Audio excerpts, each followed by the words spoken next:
하나님 말씀 보시겠습니다. 하나님 말씀은 누가복음 9장 57절부터 62절까지 말씀입니다. 하나님 말씀은 누가복음 9장 57절부터 62절까지의 말씀.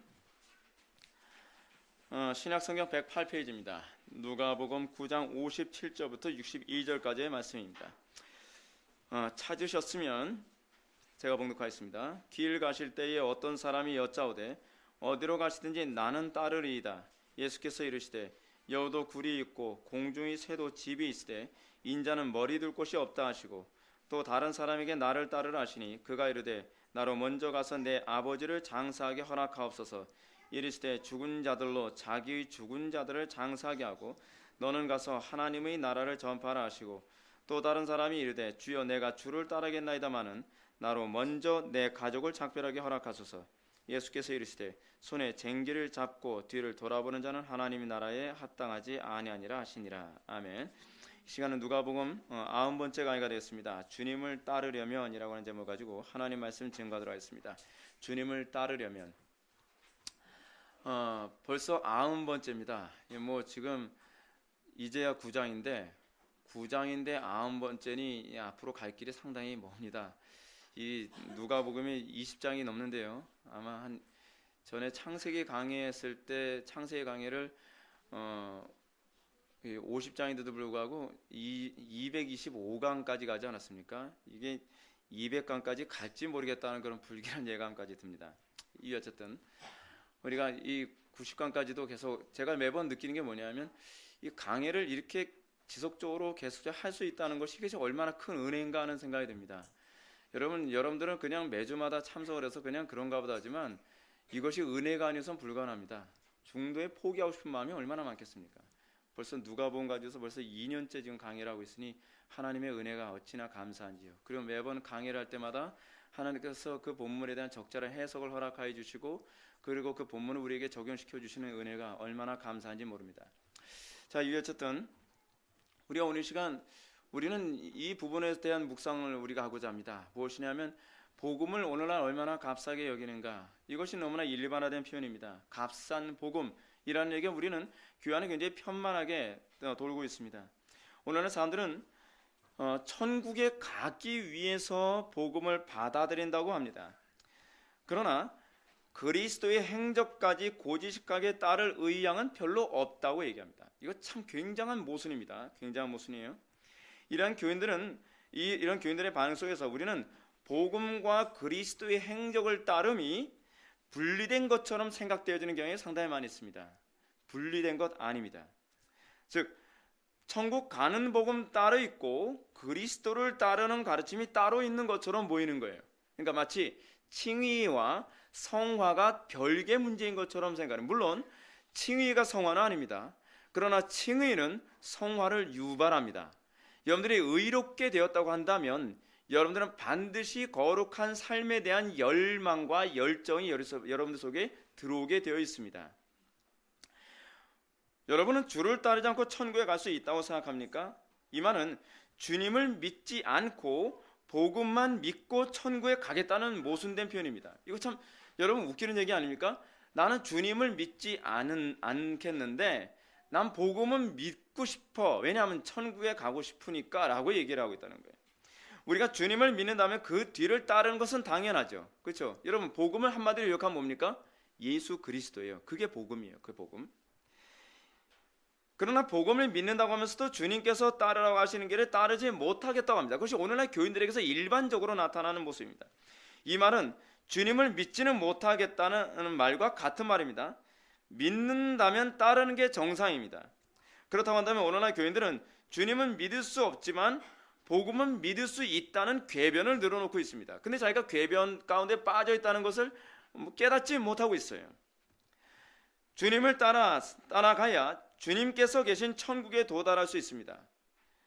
이것을 아무도 부정하지 않습니다. 주님을 따르지 않고 천국에 갈 수 없다는 건 아무도 부정하지 못하면서도 난 주님을 따르지 않아도 복음을 믿기 때문에 자기는 천국에 간다고 하는 소위 논리적으로 말이 안 되는 궤변 속에서 사람들이 신앙생활을 하고 있다는 거예요. 근데 이 궤변을 전혀 눈치를 못 채고 10년, 20년, 30년, 40년 아니 죽을 때까지 이렇게 살아간 사람들은 얼마나 많은지 모릅니다.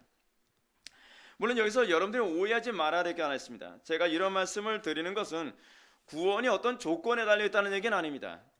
구원은 돈 없이 값도 없이 은혜로 주어진 것입니다. 믿습니까? 그것이 구원입니다. 구원은 돈 없이 값 없이 어떤 우리의 대가도 치르지 않고 그냥 은혜로 주어진 것입니다. 주님의 뒤를 따르는 것이 구원의 조건은 아닙니다. 그러나 구원을 받았다고 한다면 당연히 나타나야만 하는 상식적이고 논리적인 태도가 있습니다. 그것은 주님의 뒤를 따르는 것입니다.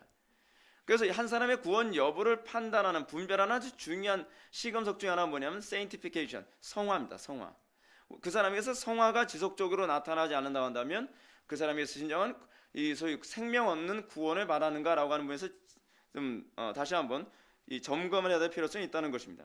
다시 말해서 주님을 믿는다면 당연히 주님의 인도를 따를 수밖에 없다는 것입니다. 만약 그렇지 않다고 한다면 주님을 믿지 않다는 것을 스스로 입증하고 있는 것입니다. 이것을 청교도들은 뭐라고 얘기하냐면 비용 계산이라고 얘기했습니다. 언제가 제가 여러분한테 말씀드렸죠. 철로역정 제가 강의하면서요. 비용 계산 교리. 우리가 예수님을 믿고 순례길을 가게 된 것은 순간적인 충동의 결과가 아닙니다. 이거 여러분들 좀 정리 잘 하셔야만 합니다. 여러분들 예수님을 믿게 된 것을 여러분들은 어느 날 갑자기 내가 순간적인 충동처럼 내가 예수님 믿게 된 거라고 생각하는 경향이 많이 있지 않습니까? 물론 여러분들 믿음은 한순간에 들어옵니다. 믿음은 점차적으로 들어오는 게 아닙니다. 그럼에도 불구하고 하나님께서 우리에게 믿음을 주시는 방식이 있는데 이 문제 때문에 연속적 중생론과 순간적 중생론이라는 이런 얘기하는데 여러분 그런 거 골치 아픈 얘기는 좀 접어놓으시고 연속적 중생이냐 순간적 중생이냐라고 하는 부분은 별로 중요한 개념이 아닙니다. 뭐가 중요하냐면 하나님께서는 우리에게 믿음을 순간적으로 주시지만 순간적으로 들어오는 그 믿음이 아무런 고민 없이 그냥 어느 날 갑자기 그냥 아무 생각 없는데 그냥 들어오는 게 아니라는 거예요. 하나님께서 우리에게 믿음을 주실 때 어떻게 해요? 내가 비용 계산을 해야 된다고 하는 심각한 고민을 하게 하는 것을 기초로 해서 믿음이 들어가요. 이게 항상 하나님의 사역의 놀라운 방식입니다. 저는 여러분들이 예수를 믿되 고민 안 하고 믿는 것은 별로 바라지 않습니다. 여러분들 예수를 믿는다는 것 때문에 대단한 스트레스를 좀 받기를 바랍니다. 내가 정말 이렇게까지 살아야 되는 것인가? 내가 이것을 포기해 가면서까지 내가 예수를 믿어야만 하는가? 내가 이제 그토록 즐기던 것을 내가 포기하면서 예수를 믿어야 되는가? 이거 고민해야만 합니다. 고민해야 돼요. 예수님을 믿고 뒤를 따르는 것이 그만한 가치가 있는지 신중히 생각하고 심각하게 고민하고 그 비용을 계산하고 그래서 정말 내가 이 세상 그 무엇보다 복음이 가장 탁월하고 예수 그리스도를 따르는 걸 가장 귀하다고 하는 것에 대한 인정과 아울러서 예수를 믿는 것이 이것이 정석적으로 예수를 믿게 되는 것입니다. 물론 믿음은 순전히 하나님의 은혜의 결과입니다. 그럼에도 불구하고 하나님은 우리에게 믿음을 주시는 가운데서 이런 요소를 반드시 포함하게 하셨다는 것입니다. 오늘은 수많은 그리스도인들에게 이런 과정이 생략되어진 것처럼 보입니다. 아니 어쩌면 오늘날 강단에서 설교하는 사람들이나 전도하는 사람들이 복음을 듣는 사람들하고 이런 심각한 것을 생각하도록 만들지 않는 경향이 있습니다. 왜냐하면 신앙생활을 이렇게 심각하게 고민하게 만들면 어떻게 해요? 교회 나올 사람이 별로 없어 보이거든요. 그렇지 않습니까? 여러분 예수 믿으라 전도할 때 또는 설교자가 전도 설교할 때 여러분 어떻게 설교하는 것이 더 많은 사람들이 아주 부담감 없이 가뿐한 마음으로 결신하고 예배당에 출석하고 그러겠습니까? 그건 당연합니다. 여러분들이 이 속을 챙겨주는 것처럼 설교하는 것입니다. 여러분들 예수 믿고 어떻게 해야지 여러분 천국 간다고 얘기해야 여러분들 좋습니까? 회개해야지 천국 간다고 전도하는 것과 예수 믿으면 복 받고 성공하고 그냥 교회만 나오면 그냥 천국 가는 거야. 예수님 믿기만 하면 그냥 천국 가는 거야. 그냥 영접기도 하면 천국 가는 거야. 그거 쉬운 건데 왜 예수를 안 믿어? 라고 얘기하는 것만큼 여러분 어느 쪽에도 전도가 하기가 쉽겠습니까? 당연히 후자겠죠. 당연히 후자입니다. 근데 이렇게 전도하는 것은요, 지극히 하나님 앞에서 불쾌하고 죄악된 그리고 사람들의 영혼들을 기만하는 전도라는 것을 알아야만 합니다. 이건 마치 이런 식이죠. 어떤 사람이 물건을 팝니다. 여러분 인터넷에서 그렇게 물건 파는 거 굉장히 많이 보죠. 다이어트용 어떤 헬스 기구를 판매를 한다고 합니다. 근데 여러분 그 다이어트용 헬스 기구 판매할 때 여러분들 거기 글을 보게 되면 단 며칠만 열심히 운동하면 살이 쪽쪽 빠져서 그냥 거기에 나오는 그 여자나 남자의 몸매처럼 근육질의 아주 미끈한 몸매가 딱 될 것처럼 그렇게 광고하지 않습니까? 근데 여러분 어때요? 과대 광고, 사기 광고거든요. 그렇게 광고하면 안 됩니다. 여러분 어때요? 실질적으로 근데 이렇게 광고하면 절대로 안 팔리겠죠. 어떻게 해요? 최소한 한 2년에서 5년 정도는 죽을 힘을 다해서 땀을 뻘뻘 흘려가면서 모든 칼로리 다 소비해 가면서 하면 이 몸매에 나옵니다. 그렇지 않으면 못합니다라고 해야 되면 한 대도 안 사갑니다. 그렇죠? 근데 오늘날 복음을 이렇게 광고하듯이 장사하듯이 사용하고 있습니다. 그래서 어떻게 해요? 마치 쉽게 천국 가는 것처럼 아무런 대가를 치르지 않아도 아무런 비용 계산하지 않아도 그리고 어떠한 고난도 예수 믿어도 없는 것처럼 예수 믿으면 그 다음부터 뭐예요? 불행끝 행복시장인 것처럼 예수 믿으면 그때서부터 돈벼락 맞는 것처럼 예수 믿으면 그때서부터 말 안 듣던 자녀들이 말 잘 듣고 공부 엄청 못하던 아이들이 서울대학교 들어갈 수 있는 것처럼 복음을 전하면 어떻습니까? 아멘 할렐루야죠. 예. 근데 여러분 그런 복음은 없습니다. 그걸 여러분 뭐라고 해요? 다른 복음, 다른 예수라고 얘기하는 거예요. 오늘날 그런 복음을 통해서 아무런 고민도 하지 않고 마치 오늘날 교회에 들어온 사람들 어떤 식으로 들어요? 도둑놈 심보처럼. 솔직히 얘기해서 여러분 오늘날 상당수의 그 과대 광고들은 사람들의 마음에 어떤 부분을 자극하여 물건을 사도록 만드는 겁니까? 도둑놈 심보거든요. 도둑놈 심보를 자극하는 겁니다. 공짜 좋아하는 심보, 아무런 대가 치르지 않고 또는 조그만 대가를 치르고 엄청나게 많은 걸 소유하고자 하는 그런 태도를 갖도록 만드는 거죠. 근데 그 심보를 그대로 사람들한테 역용해 먹는 겁니다. 어떻게 해요? 조금만 대가 치르는 거예요. 아니 뭐 그렇게 뭐 모든 예배 다 참석할 필요 없고 그냥 주일날 예배 한 번만 참석하라니까 그러면 천국 간다니까 그러는 거 없습니다. 아시겠습니까? 그거 거짓말입니다. 마치 여러분 며칠 운동한다고 해서 여러분 모든 사람의 몸매가 영화배우 같은 몸매가 나오는 게 절대로 아닌 것처럼 그렇죠? 모든 사람들의 몸매가 이 소위 모델 같은 몸매가 나오지 않는 것처럼 여러분 그 모델들이 또는 영화배우들이 그 몸매를 만들기 위해서 얼마나 고된 고통을 고난을 가지고서 이 절제해가면서 먹는 것도 절제하고 그리고 규칙적으로 운동해가면서 그 몸매를 만들었는지는 아무도 알지 못합니다. 대가 없이 주어지는 거 없습니다. 복음은 더욱더 그렇습니다. 왜요? 복음은 진리이기 때문에. 진리는요 항상 우리들에게 어떤 얘기를 하냐면 정직함을 요구합니다. 정당한 대가 치르지 않고 이것이 주어지는 법이 없다는 거예요. 그래서 여러분 십자가의 복음도 거저 주어진 것처럼 보이지만 누가 대가를 치렀어요? 그 정당한 대가를요? 예수님께서 정당한 대가를 치른 거예요. 예수님께서. 공짜가 사실 없어요. 공짜를 얘기하는 건 다 거짓말이에요. 공짜란 존재하지 않습니다. 누가 손해봐가면서 물건을 팝니까? 그런 일은 존재하지 않습니다. 결국 오늘날 이렇게 다른 복음, 다른 예수를 접하게 되어진 많은 사람들이 심각한 고민 없이 신앙의 세계에 들어오고 난 다음에 결국 어떻게 돼요? 결국 배도의 길을 걷거나 그렇지 않으면 신앙생활에는 심각한 회의를 겪게 되죠. 신앙생활에는 심각한 회의라는 것이 결국 뭡니까? 여러분 몇 번 인터넷에서 이렇게 과대 광고로 물건 사고 난 다음에 어떤 사람들이 이러지 않습니까? 난 인터넷에서 물건 다시는 안 사. 이거 다 사기야, 다 거짓말이야. 오늘날 교회 안에서 수많은 사람들이 복음을 이렇게 쉽고 편안한 복음이라고 생각하고 안락하게 살아가는 것을 보장해주고 성공을 보장해주고 이 땅의 행복을 보장해준다고 생각하고서 예배당에 들어왔다가 정말 예수 믿는 게 이렇게 쉬운 게 아니라는 걸 알고 난 다음에 어떻게 해요? 속았다고 생각하는 사람들 많잖아요. 물론 계속 속이죠. 강단에서 어떻게 합니까? 계속 쉽게 사는 법을 계속 얘기하지 않습니까? 딜레마에 빠진 사람들 눈을 어둡게 하기 위해서 어떻게 해요? 쉽게 사는 법, 세상과 타협하면서 사는 법, 그리고 세상 사람들은 적당히 거짓말하고 세상 사람들은 적당히 사기치면 살아도 그래도 구원받는다고 계속 가르치지 않습니까? 왜요? 그 사람들 사기 당했다는 거 눈치 못 채게 하기 위해서요. 심각한 거예요. 오늘 보면은 이런 비용 계산을 전혀 염두에 두지 않고 주님의 뒤를 따르는 것이 얼마나 비정상적인 것인지에 관해서 우리들에게 얘기해주는 이 세 종류의 사람들의 예를 우리들에게 보여주고 있습니다. 57절 말씀부터 먼저 한번 보시겠습니다. 먼저 첫 번째 사람 보시겠습니다. 길 가실 때 어떤 사람이 여짜오되 어디로 가시든지 나는 따르리이다. 아멘. 예수님께서 길을 가실 때 어떤 사람이 예수님께 어디로 가시든지 나는 주님을 따르겠습니다 라고 얘기를 합니다. 이 마태복음의 저희 평행 본문에 의하면 이 사람의 신분이 나와 있습니다. 이 누가복음에서는 신분이 안 나와 있는데 마태복음 보면 이 사람의 신분이 뭐냐면 서기관이라 되어 있습니다. 그래서 서기관이면은 그 신분이 어떤 신분입니까? 유대 사회 안에서는요 최고 고위 그 신분이 바로 서기관입니다. 다시 얘기하면 학식과 재력과 권력에 있어서는 유대 사회에서 최고의 상류층이라는 거예요. 최고의 상류층. 따라서 이런 사람이 예수님의 뒤를 따르겠다고 나선 것은요 매우 이례적인 것이 뿐만 아니라 예수님의 사역적 효율성을 볼 때 환영할 만한 일입니다.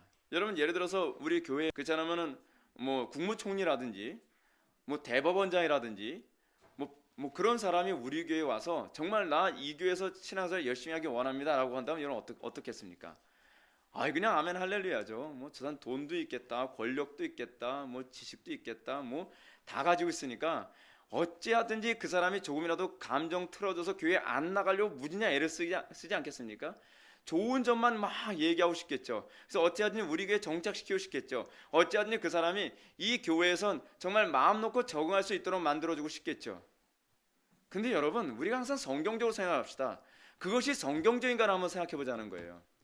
예수님이 그러지 않으셨다는 게 이게 참 독특한 부분입니다. 아니 자원에서 따르겠다는 거예요. 어디를 가든지 예수님의 뒤를 따르겠다는 거예요. 여기서 어디를 가든지 예수님의 뒤를 따르겠다라는 이 표현은 어떤 표현이냐면 제자가 되겠다는 얘기입니다. 단순히 예수님의 가르침을 그냥 내가 예수님께 대한 신앙을 갖겠다라고 하는 그런 표현이 아닙니다. 어디든지 따르겠다는 것은 예수님의 12 제자들처럼 예수님의 제자로 예수님이 가시는 곳마다 항상 예수님을 수행하면서 이렇게 살겠습니다 라고 고백하는 거예요. 여러분 이 정도는 어떻습니까? 이 정도면 여러분들 괜찮은 신앙이다. 좀 저 사람은 그래도 환영할 만하지 않겠는가 그렇게 생각하지 않습니까? 아마도 이 사람이 이렇게 얘기하게 된 이유가 있을 겁니다. 뭐 우리가 좀 이따 우리가 본문을 보면 알 수 있겠지만 예수님의 그 탁월한 인기를 보면서 아마 이 서기관은 예수님을 따르고 싶어 했을 겁니다. 여러분 생각해 보십시오. 예수님은 수많은 사람 다 메시아라고 합니다. 자기도 예수님의 행적과 기사와 이적을 보니까 예수님이 메시아라는 것을 부인하기 힘들다는 것도 자기도 인정합니다. 그런데 예수님은 얼마나 따릅니까? 자그마치 이 오병이어에서 보는 것은 한 2만 명 정도가 예수님을 따라다니. 여러분 말이 2만 명이지요. 여러분 생각해 보십시오. 제가 예를 들어서 어디에 간다고 칩시다. 2만 명이 구름대처럼 저를 따라다닌다고 생각합시다. 여러분 지금 상상할 수도 없는 놀라운 일입니다. 제가 예를 들어서 어디 가서 설교를 한다고 합시다. 설교를 한다 그러면 그 교회 교인들하고 관계없이 막 수만 명이 와서 그 웅집해서 그 설교를 들으려고 한다고 합시다. 슈퍼스타입니다. 슈퍼스타예요. 거의 메가톤급이죠. 그러니 이분의 인기를 보게 되면 틀림없이 이 사람 큰일 할 사람이다. 이 사람 틀림없이 로마 정권 뒤엎는 거 뭐 사실 별거 아닐 것이다. 보이지 않겠습니까? 거기다가 여러분 예수님을 호위하고 있는 12 제자들의 그런 권위가 어떻겠습니까? 여러분 예수님의 12 제자의 이 권위가요 사실 대단합니다. 다윗은 예수여 나를 불쌍히 여기소서 바디메오가 얘기하니까 어떻게 합니까? 막 조용해 저리 가. 얼마나 이 자기의 권위를 막 휘둘러대는지 모릅니다. 우리가 지난번에도 우리가 설교 가운데 잠깐 언급했지만 어떤 사람들이 주의 이름으로 귀신을 쫓는 사람들을 보면서 어떻게 해요? 우리를 따르라라고 했는데 난 당신을 안 따르겠다는 거 어떻게 해요? 우리를 따르지 않는다고 해서 하지 못하도록 막았다는 거예요. 이게 예수님의 제자들이 휘두르기는 권위이기도 합니다. 여러분 그럼 어떻습니까? 주변 사람들이요. 그 모습을 보면 굉장히 부럽죠.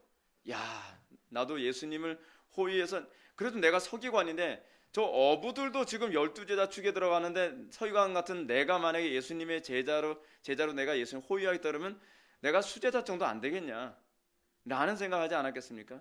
먼 미래를 바라보고 소위 계산을 하는 거죠. 얻을 게 많겠다. 잃는 것보다는 얻는 게 맞겠다. 뭐 결혼 별 생각 다 했을 겁니다. 근데 여러분 이런 사람이 예수님을 따라했다고 합니다. 사회적으로 명망 있고 권력 있고 힘 있고 학식 있는 사람이 예수님을 따른다고 한다면 아마 10이면 9은 다 그 사람이 어찌하든지 자기를 따르도록 계속적으로 좋은 얘기를 할 겁니다. 근데 예수님은 이 사람을 따르도록 하는데 별로 관심이 없습니다. 중요한 건 뭡니까? 너 진짜 속마음이 뭐야? 네가 진짜 나를 끝까지 따를 준비가 돼 있어. 여기서 중요한 얘기가 뭐예요? 어떤 일이 있어도 끝까지 따를 준비가 되어 있어. 평안한 때, 꽃밭 같은 데만 나를 따라다니는 것이 아니라 아골골짝 빈들이라도 나를 따를 준비가 되어 있어. 골고다 언덕 같은 곳조차도 나를 따를 준비되어 있어 라고 예수님은 물으신다는 사실입니다. 58절 말씀 다 같이 읽겠습니다. 시작. 예수께서 이르시되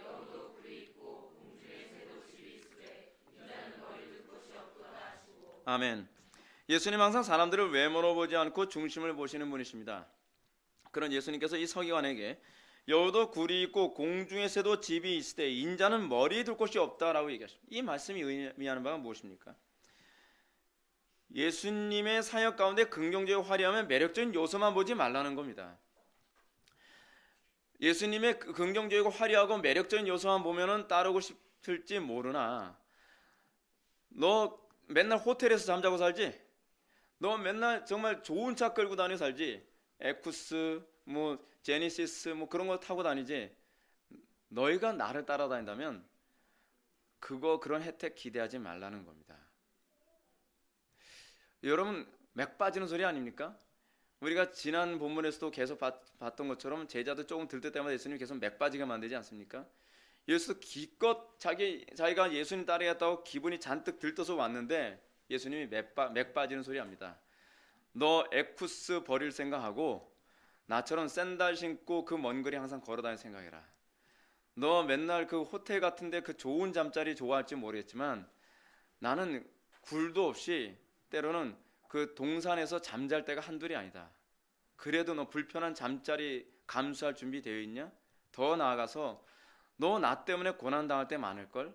너 나 때문에 미움받을 때 많을걸? 같은 서기관들도 너를 아마 이단시 취급할 때가 많을걸? 너 같은 동료 신앙의 동지들도 이제는 너를 원수 취급할 때 많을걸? 이런 바울이 그랬잖아요. 바울이 너 죽이려고 할지도 모를걸? 지금 이런 걸 지금 다 내포하고 있는 겁니다. 그래도 너 나 따를 준비되어 있냐라고 질문을 던지는 겁니다. 여러분 이렇게 얘기하면 여러분 이래요. 아니 목사님 그렇게 하면 예수 믿을 사람 어디 있습니까? 우리는 왜 성경적으로 사고를 안 합니까? 우리는 왜 교회사적으로 사고를 안 합니까? 교회사 안에서 그렇게 해서 예수 믿는 사람 많습니다. 아시겠습니까? 성경에서 그렇게 해서 예수 믿는 사람 많습니다.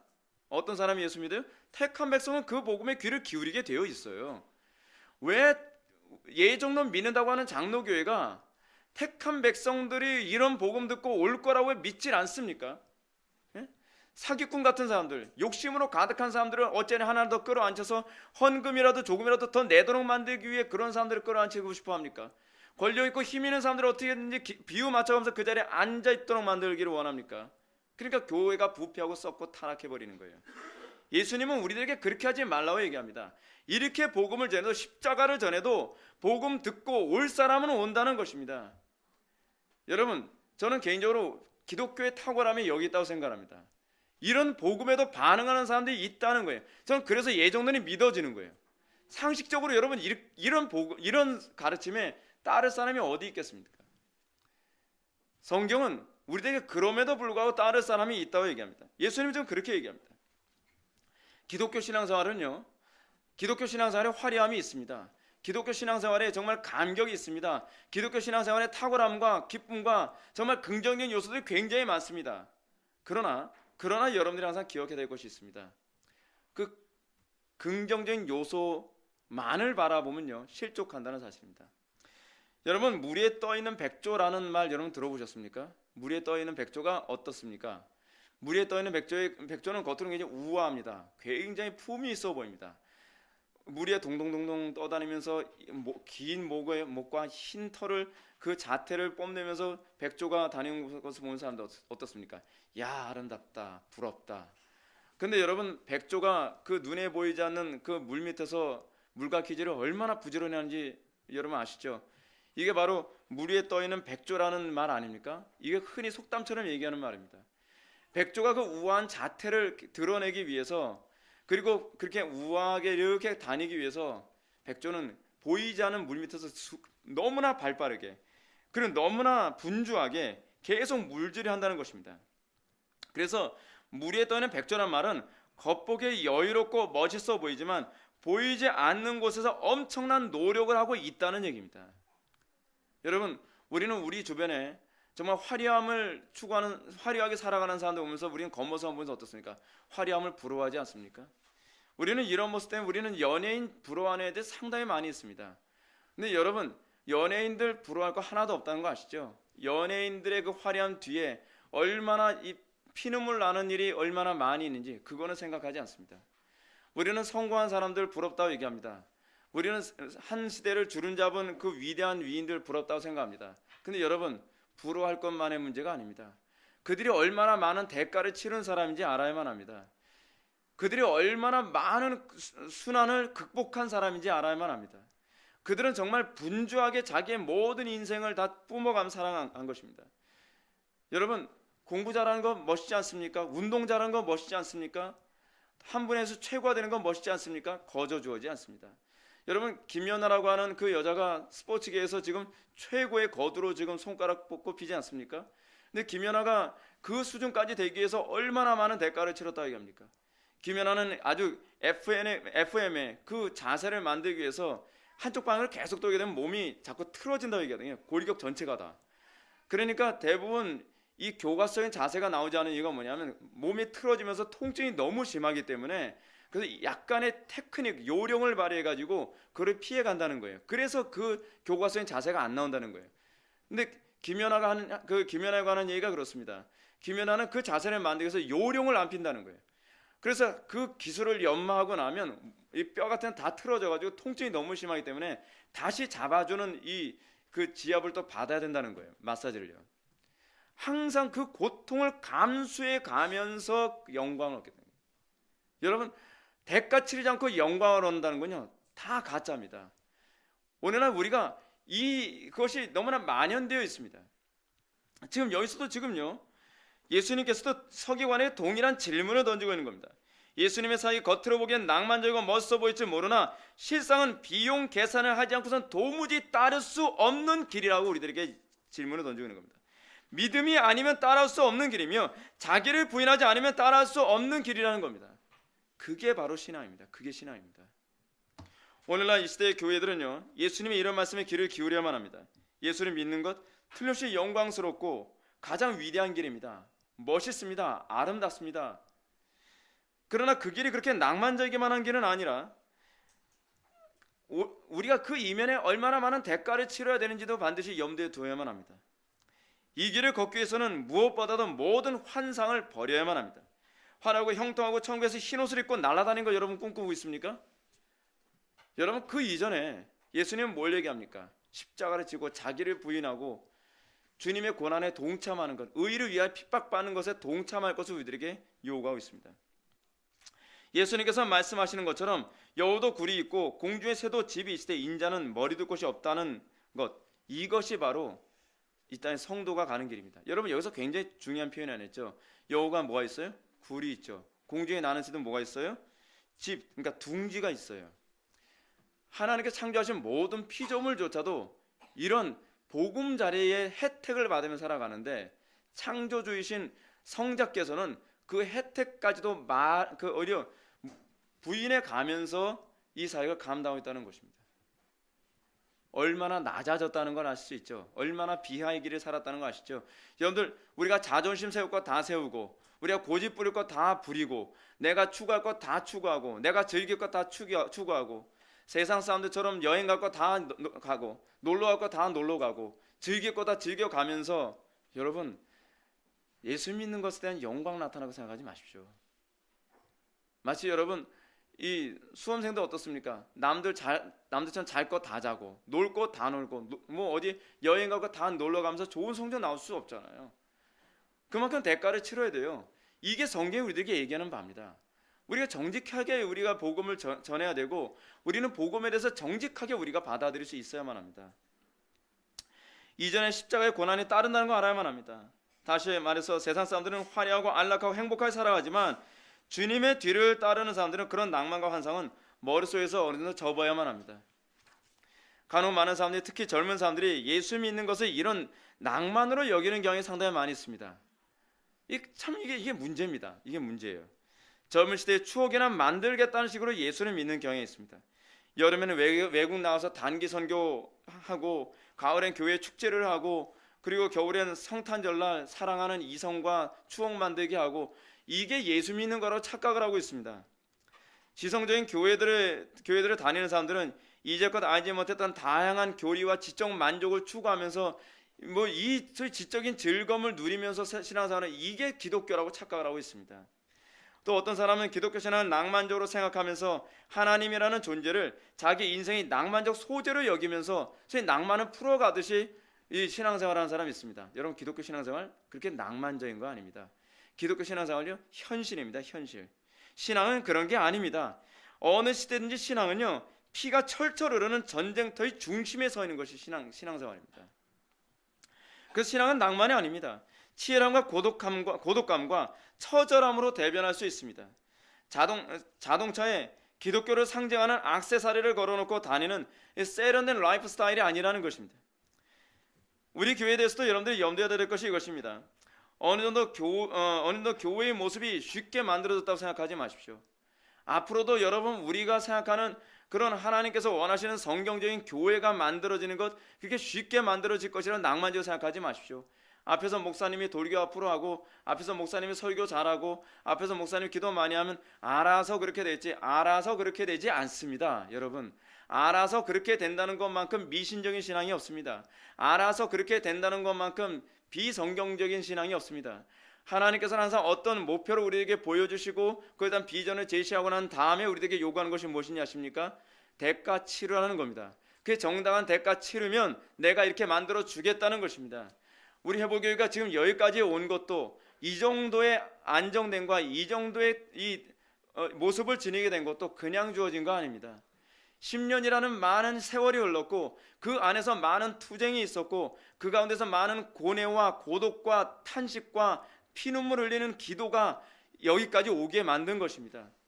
우리는 이것이 거저 이루어진다고 생각합니다. 여러분, 이 대한민국이 거저 이렇게 이루어졌습니까? 대한민국의 번영이 이렇게 거저 주어졌습니까? 수많은 성도들의 기도가 있었고, 수많은 사람들이 탄광에서 일을 했고, 수많은 사람들이 대가를 치르면서 이 대한민국이 이루어진 겁니다. 전쟁의 대가를 치렀고요. 여러분, 하물며 하나님의 나라가, 우리의 믿음의 생활이 그저 이루어질 거라고 생각하지 마십시오. 우리가 자꾸 그렇게 생각하는 건 곤란합니다. 특히 우리 회복의 교회를 설교만 듣고서 찾아오는 많은 사람들이 우리 회복의 교회는 다른 교회보다 뭔가 탁월함이 있을 것이다. 물론 저는 그 탁월함이 있기를 바랍니다. 바른 성도, 우리 회복의 교회가 계속적으로 바른 교리, 바른 성도의 삶을 추구하기 때문에 아무런 문제도 없고 사랑만 넘치고 별 고민하지 않아도 되는 교회일 것이라고 생각하는 것은 착각입니다. 지상의 교회, 그런 교회는 존재하지 않습니다. 초대교회도 그런 교회가 아니었습니다. 도리어 진리가 살아있는 곳에서 더 많은 갈등과 도전과 고뇌가 있었습니다. 문제가 없는 곳이 아니라 문제가 싸우는 교회입니다. 완전히 개혁된 교회가 아니라 개혁을 진행하는 교회입니다. 사랑이 완성된 교회가 아니라 사랑을 실천하기 위하여 몸부림치는 교회입니다. 그것이 우리 회복의 교회입니다.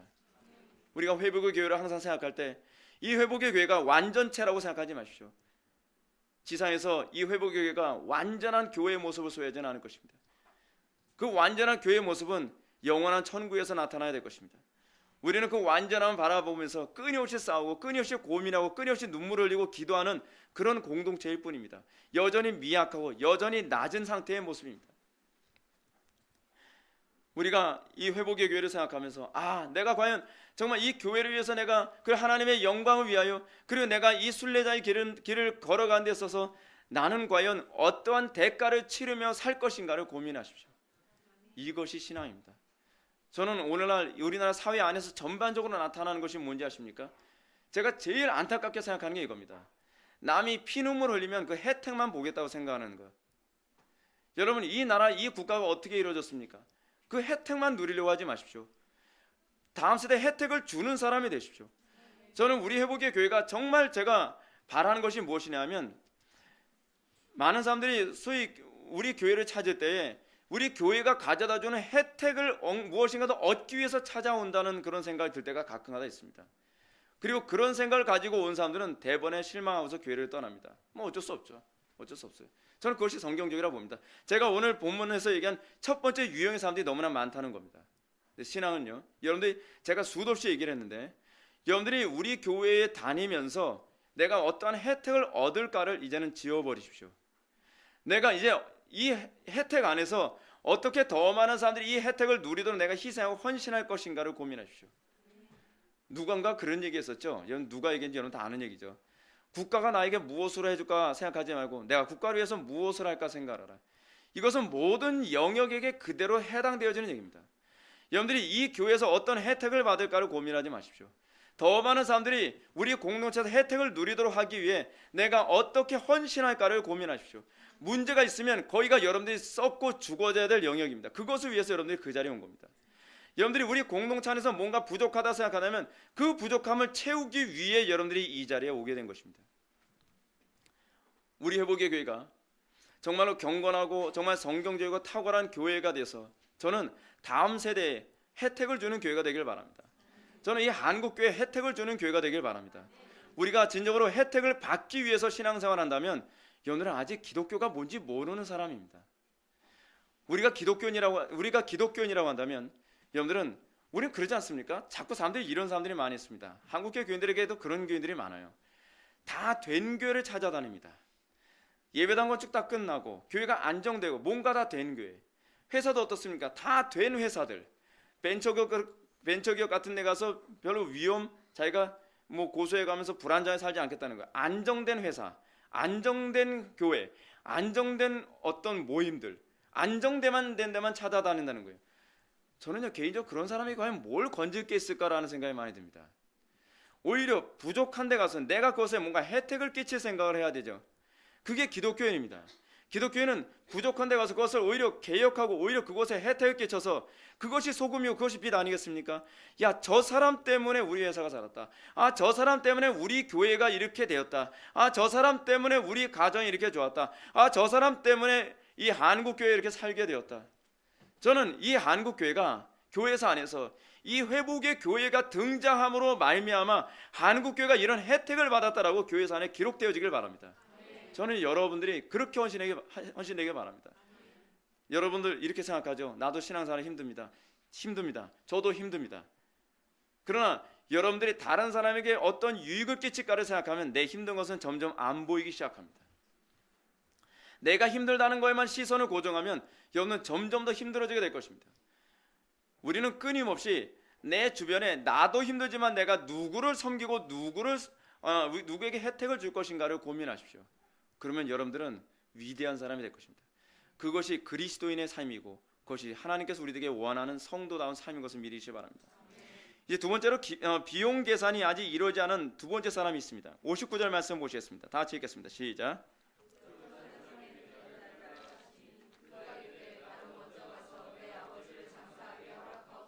아멘. 두 번째 사람은 스스로 예수님을 따르겠다고 한 사람이 아닙니다. 첫 번째 사람과 세 번째 사람은 스스로 따르겠다라고 얘기를 하지만 이 가운데 걸친 이 두 번째 사람은 스스로 따르겠다고 하지 않고 예수님께서 나를 따르라 라고 예수님께서 요구한 사람입니다. 아마도 예수님께서 누구를 딱 지명해서 너는 나를 따르라 라고 얘기한 것을 보면 이 사람은 아마도 예수님의 눈에 자주 띄었던 사람인 것 같습니다. 그러니까 무슨 얘기냐면 여러분 한 2만 명쯤 때로는 5천 명쯤 또는 1만 명쯤 되는 수많은 무리들이 막 예수님을 추종하는데 그중에서 유난히 눈에 띌 정도로 예수님을 따르는 사람이었던 것 같아요. 그 정도로 따를 정도는 열심히 대단한 거죠. 예. 단편히 예를 들어서 이건 제가 상상력을 좀 발휘해서 얘기한다면 오병의 기적을 할 때 예를 들어서 보리떡 5개 물고기 2마리로 막 제자들 할 때 이런 일손이 부족하지 않았겠습니까? 이 사람은 자원에서 뛰어나와서 내가 좀 도와드릴게요. 하면서 너무나 활동이 화려한 거예요. 너무나 활동이 눈에 두드러지게 나타나는 거예요. 너무나 이 사람은 예수님을 적극적이고 열심히 따라다니는 거예요. 이게 눈에 두드러지는 거죠. 그러니까 예수님이 그 사람에서 뭐라고 얘기합니까? 그래, 그럼 너는 나를 따르라 라고 얘기하는 거예요.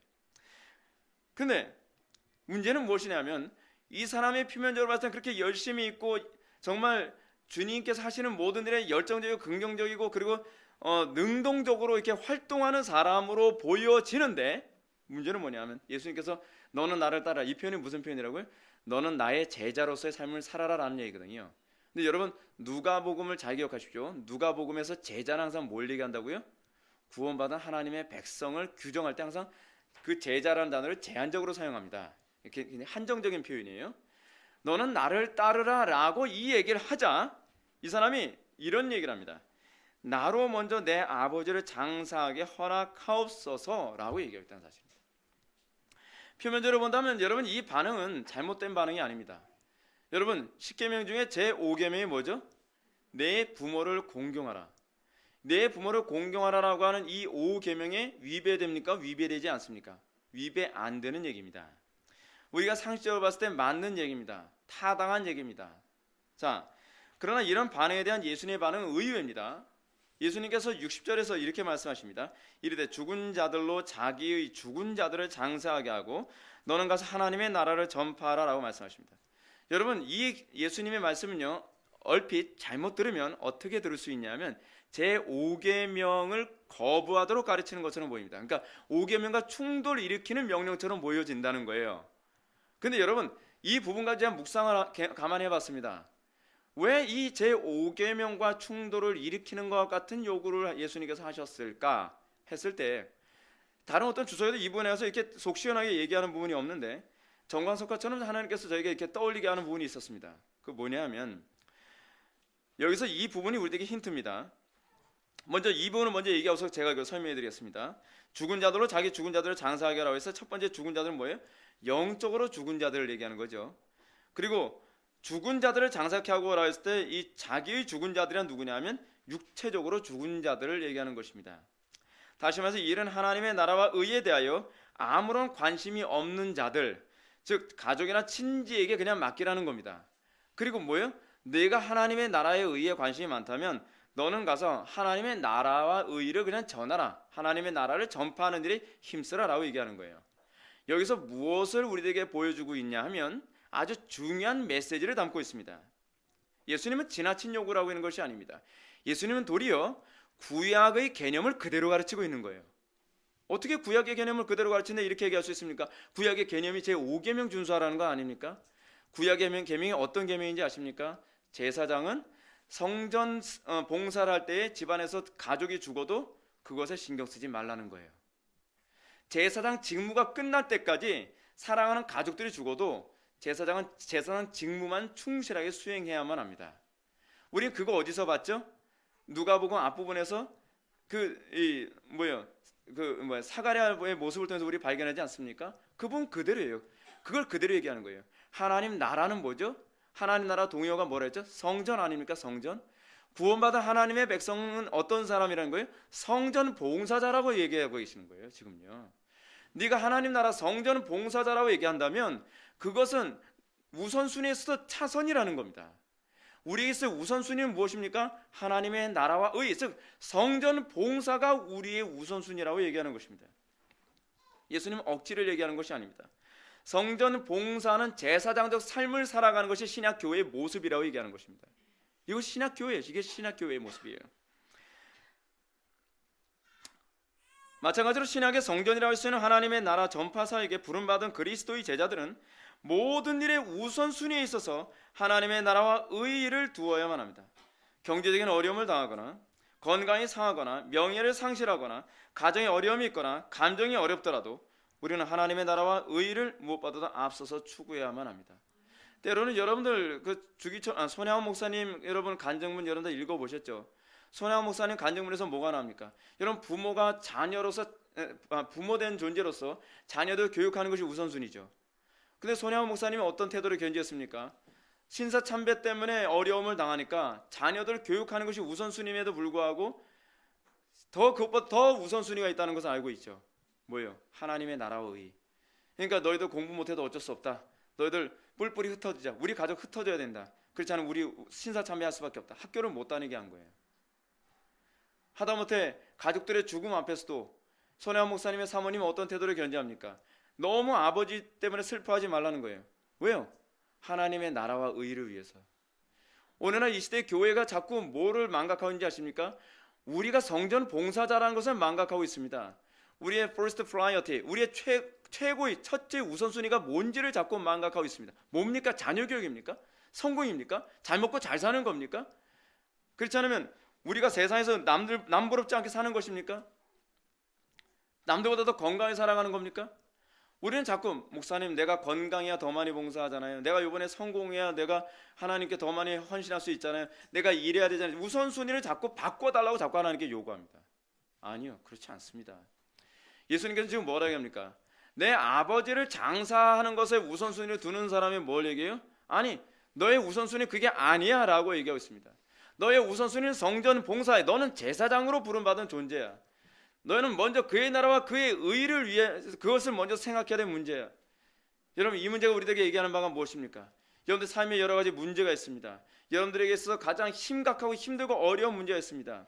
직장을 선택해야 되거나 결혼을 선택하거나, 그렇지 않으면 여러분들 가정의 문제 또는 여러분들의 삶의 모든 문제, 감정이 극도로 상하거나 여러분들이 큰 손해를 보게 되는 그 상황 하에서 여러분들 뭘 먼저 생각해야 되죠? 무엇이 하나님의 나라와 의인가? 무엇이 하나님의 영광을 위한 것인가? 나의 우선순위가 무엇인가? 이거 순간적으로 망각하지 마시라는 거예요. 우리가 순간적으로 한번 꼭 뒤돌아버리면 그 혈기 때문에 하나님의 나라와 의인은 관계없이 주먹부터 날아가는 사람들 있죠. 이거 뭐가 문제입니까? 우리가 제사장이라는 걸 망각한 겁니다. 우리가 이 매 순간순간마다 나는 제사장이야. 나에게 우선순위는 직장도 아니고, 나의 우선순위는 가정도 아니고, 나의 우선순위는 건강을 챙기는 것도 아니고, 나의 모든 우선순위는 항상 하나님의 나라와 의야 라고 하는 것을 생각하고, 그것에 의해서 우리는 모든 것의 생각과 판단이 움직여져야 된다는 것입니다. 예수님은 지금 이 사람에게 그것을 질문을 던지고 있습니다. 너 이럴 준비 되어 있냐? 이것이 성도라요. 이것이 그리스도의 제자된 존재라는 것을 얘기합니다. 우선순위 분명히 하라는 것입니다. 그러나 오늘 이 시대 교인들은 본문에서 나오는 사람처럼 나름대로 열심히 그리스도를 따르는 것처럼 보입니다. 눈에 띌 정도로 열심히 따르는 것처럼 보입니다. 그래서 그 사람은 정말 그리스도의 제자인 것처럼 보일 때가 많이 있죠. 그러나 정작 특정한 어려움이 생기면 항상 하나님의 나라와 영광을 뒷전으로 미루는 것이 오늘 우리 주변에서 얼마나 많이 보입니까? 그 이유를 대는 것을 보면 나름대로 타당성이 있습니다. 인간의 입장에서 보면 뭐라고 얘기할 수 없습니다. 여러분, 제가 목사로서요, 나를 따르라라고 얘기하는데 우리 부모님 장사 지내야 됩니다 라고 했을 때, 저는 제 입장에서 제가 만약에 부모님 장사 지내는 건 차선으로 미루고 너는 그의 나라와 그의 일을 구하라 라고 얘기하면, 여러분은 틀려 저한테 이렇게 얘기합니다. 저 사람 되게 율법주의적이다. 어떻게 부모 공경하는 것조차도 먼저 우선순위 그렇게 얘기하냐? 왜요? 전 정당한 걸 얘기하고 있으니까, 정당한 걸 주장하고 있으니까. 근데 이게 율법주의가 아닙니다. 여러분, 율법주의보다 더 엄격하게 율법을 준수하는 게 뭐라 했죠? 그게 복음주의입니다. 복음주의. 복음은 무엇입니까? 율법은 여자를 보고 여자에게 간음을 하면 율법은 간음이라고 하지만, 복음은 뭐라 합니까? 여자를 보고 음욕만 품어도 간음이라고 규정할 만큼 복음은 율법보다 훨씬 더 엄격한 율법적 잣대를 우리들에게 들이대고 있습니다. 중요한 것은 이것입니다. 우리는 항상 우선순위가 어디에 있는지, 매 순간순간마다 나는 과연 무엇을 위하여 살고 있는가를 우리는 생각해야만 합니다. 우리가 여기서 이탈하게 된다면 그리스도의 제자다운 삶을 살고 있지 못하고 있다는 것을 알아야만 합니다. 세 번째로, 주님의 뒤를 따르는데 합당치 않다고 규정된 사람을 살펴봅시다. 61절 말씀을 보시겠습니다. 또 다른 사람이 이르되, 주여 내가 주를 따르겠나이다마는 나로 먼저 내 가족을 작별하게 허락하소서라고 얘기합니다. 세 번째 사람은 예수님께서 먼저 주를 따르겠다고 얘기합니다. 그러면서 그는 나로 먼저 내 가족을 작별하게 달라고 허락해 달라고 얘기합니다. 이 사람이 예수님께 이런 양해를 구한 것은 예수님의 제자로 살겠다는 작정을 했으나 아직도 세상에 대한 미련을 버리지 못한 상태를 잘 보여주고 있습니다. 그는 분명히 그리스도의 제자로 살아가는 것이 탁월한 선택이라는 것을 알고 있습니다. 머리로는 알고 있습니다. 그러나 그 마음속에 여전히 세상의 가치가 그리스도를 따르는 것 못지않게 크고 가치 있어 보인다는 것에 대한 이 마음이 수시로 왔다 갔다 하는 것입니다. 이런 사람 향해서 우리 주님은 굳이 붙잡으려 애를 쓰지 않습니다. 오히려 우리 주님은 이런 사람 향해서 손에 쟁기를 잡고 뒤를 돌아보는 자는 하나님 나라에 합당하지 아니하니라라고 단호하게 말씀하고 있습니다. 이 말씀과 일맥상통하는 사도 바울의 가르침이 무엇입니까? 그것은 군사로 다니는 자는 자기 생활에 얽매이는 자가 하나도 없나니 이는 군사로 모집한 자를 기쁘게 하려 함이라 라고 합니다. 군사로 다니는 자, 여러분, 구원받은 자의 정체성, 이 아이덴티티를 지금 사도 바울은 뭐로 주로 표현하고 있습니까? 군사로 다니는 자, 군사로 다니는 자. 여러분, 군인이 어떤 존재인지 아십니까? 남자들은 군 생활 해봐서 아는데요. 군 생활할 때는요, 자기 일에 얽매일 수가 없습니다. 자기 일에 얽매일 수 없습니다. 어느 정도 자기 일에 얽매일 수 없냐면 훈련 중에 뭐 어디 아파도 용납이라는 게 없습니다. 할 수 있는 한 최대한 다 하는 것입니다. 할 수 있는 한. 요즘 군대는 많이 민주화되고 많이 편안해져 가지고 뭐 이것저것 뭐 불편한 거 다 해주지만 이게 과연 군상가 하는 그런 생각이 듭니다. 여러분, 사도 바울 당시의 군사는요, 이런 혜택이라는 게 없습니다. 혜택이라는 게 없어요. 그냥 일반적으로 살아가는 게 야영 생활입니다. 조금 아프다고 해서 뭐 빠지고 그런 거 없습니다. 옛날에 여러분 오자라고 하는 사람 있지 않습니까? 오자라고 하는 사람 당시에 자기 병역 안에 어떤 사람이 등창이 걸린 사람이 있었습니다. 등창이 걸리면 옛날엔 백발백중 죽는다고 얘기거든요. 근데 등창 걸렸다고 너 집으로 돌아가, 그런 거 없는 거예요. 등창 걸렸으면 등창 걸린 상태에서 어떻게 하든지 고치려 애를 쓰다가 못 고치면 그냥 전쟁터에서 죽는 거예요. 죽는 거예요. 근데 오늘날 우리 기독교인들이 이 땅의 삶이 전쟁터라는 의식이 없습니다. 군사로 다니는 자가 여러분 자기 하고 싶은 거 다 하고 자기 놀고 싶은 거 다 놀고 자기 필요를 다 즐기고 다 즐기고 세상의 유흥과 문화, 요즘에 뭐 이런 문화 즐기는 게 대세라고 하면서 그런 거 이래 다 따라다니면서 여러분 전쟁을 할 수 있겠습니까? 오늘날 이 시대 기독교가 타락했다는 것 중 하나는 무엇이냐면 그냥 세상의 유흥 다 즐기면서 세상에서 누릴 것 다 누려가면서 아주 호화롭게 살아가면서 전쟁을 하겠다는 거예요. 여러분, 그런 거 없습니다. 잠잘 것 다 자가면서 기도 생활할 수 있는 거 없고요. 놀 것 다 놀면서 여러분 좋은 설교 나오는 법이 없습니다. 정말 이 땅에서 하고 싶은 짓 다 해가면서 여러분 정말 설교자다운 삶을 사는 거 불가능합니다. 불가능합니다. 정말 불가능합니다. 제가 예수 믿으면서 점점점 느끼는 게 뭐냐면 이 땅의 삶은 정말 자기 일에 얽매여서는 정말 하나님 나라 백성 되는 삶을 살 수 없다는 것을 얼마나 많이 느끼는지 모릅니다. 여러분들, 우리가 매 순간순간마다 어떻게 생각합니까? 세상 사람들처럼 다 누릴 것 누려가면서 세상 사람들과 어떤 라이프 스타일에 저희 어깨를 어느 정도 나란히 해가면서 우리는 교회 생활을 마치 첨가듯이 우리 살고 싶어 하지 않습니까? 그거 아니라는 거예요. 그게 신앙생활이 아니라는 거예요. 우리는 그런 부분조차도 우리는 개혁되어져야만 합니다. 그렇습니다. 우리의 구원은 단순히 천국 시민된 정도가 아닙니다. 우리의 구원은 하나님 나라 일꾼으로 부름받은 사건이고 또 치열한 하나님 나라 군사로 징집된 사건입니다. 그러므로 우리가 진정으로 구원을 받았다고 한다면 우리는 하나님 나라 일에 헌신함에 있어서 이전에 몸담고 있었던 옛 아담의 삶에 대해서 미련을 가져서는 안 됩니다. 이 세대의 삶이 어떻습니까? 옛 아담의 삶 아닙니까? 옛 아담의 삶을 살아가는 것 너무 부러워하지 마십시오. 안 믿는 사람들도 이렇게 살아가는데 나는 뭔가 그런 처량한 생각하지 마십시오.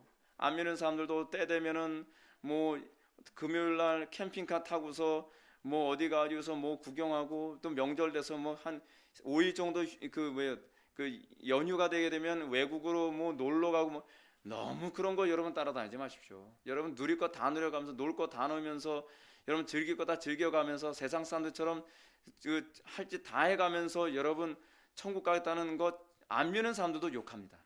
아시겠습니까? 안 믿는 사람들이 오늘날 기독교인들을 어떤 식으로 욕하는지 아십니까? 저것들은 안 믿는 우리처럼 똑같이 할지 못할지 다 살아가면서 예수 믿기 때문에 천국 간다고 떠버리는 놈들이라고. 여러분 그 소리 여러분 들어본 적 있죠? 그 소리 안 믿는 사람들 입에서 그 소리 많이 나옵니다. 그래서 도둑놈이라는 거예요. 왜? 믿기 때문에 천국 간다고 얘기하면서 너네 다 안 믿으니까 지옥 가지라고 정죄하고 있다는 거예요. 근데 제가 봐도 그건 도둑놈이에요. 제가 봐도요. 근데 우리는 그것이 양심의 일만의 가책도 없이 그것을 신앙이라고 생각합니다. 성경 한마디도 그렇게 얘기한 게 없어요. 성경은 뭐라 하니까 우리는 오로지 하나의 목표만을 향해서 전심을 다하여 돌격하는 태도를 견지하는 것, 이것이 성도라 얘기합니다. 이것이 사도 바울이 일평생 살아갔던 태도이기도 합니다. 그리고 사도 바울은 자기 이 삶을 본받으라고 얘기하고 있습니다. 그러나 오늘 교회는 손에 쟁기를 잡고 뒤를 돌아보는 자들로 가득합니다. 거의 대다수의 사람들이 이렇게 살아가고 있기 때문에 이렇게 살아도 다 신앙의 것이라고 생각을 합니다. 그러나 우리 주님은 단호하게 이런 신앙은 하나님 나라에 합당치 않다고 얘기합니다. 하나님 나라 시민다운 삶이 아니라는 겁니다. 신앙이란 우선순위의 문제, 가치에 대한 문제에 있어서 분명한 것이어야만 합니다. 왜 그렇습니까? 그리스도의 제자들이란 바로 이런 비용 계산을 끝내고 예수 믿기로 결단한 사람들이에요. 근데 이 결단이 구원을 준 건 아니죠. 결단하게 만든 분이 성령님이시죠.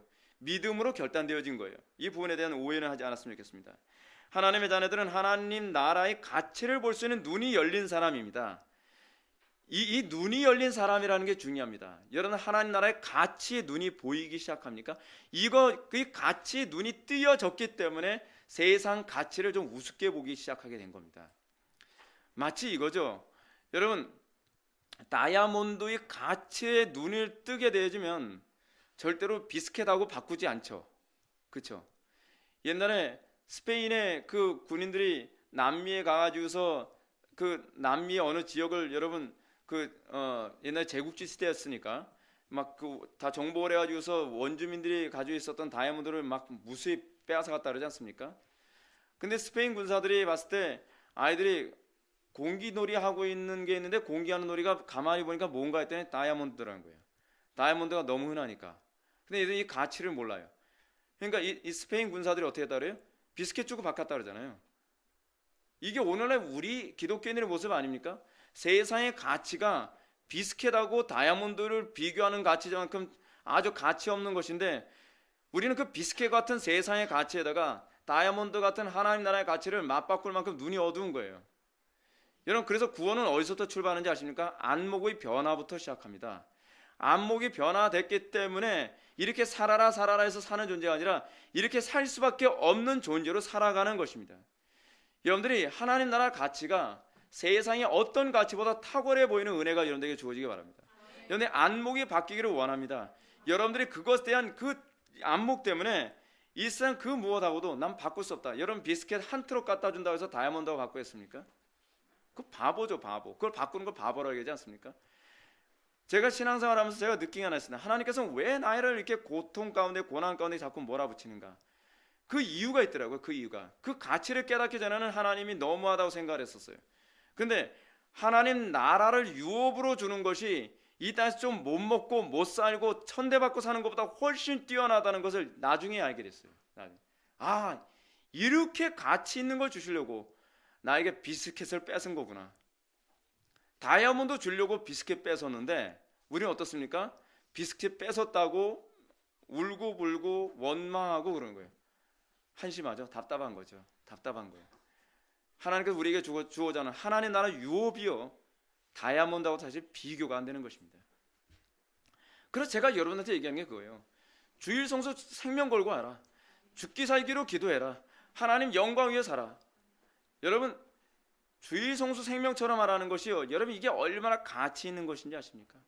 쉬지 않고 기도하는 것이 얼마나 가치 있는 것인지 아십니까? 이 가치에 눈을 뜨게 됐을 때 비로소 성도다운 삶의 모습이 나타나기 시작하는 것입니다. 그런데 오늘날 믿음의 정의가 혼란스러워지는 이 시대에서 믿음은 예수님께서 이미 부정하신 세 종류의 사람들로 규정되어지죠.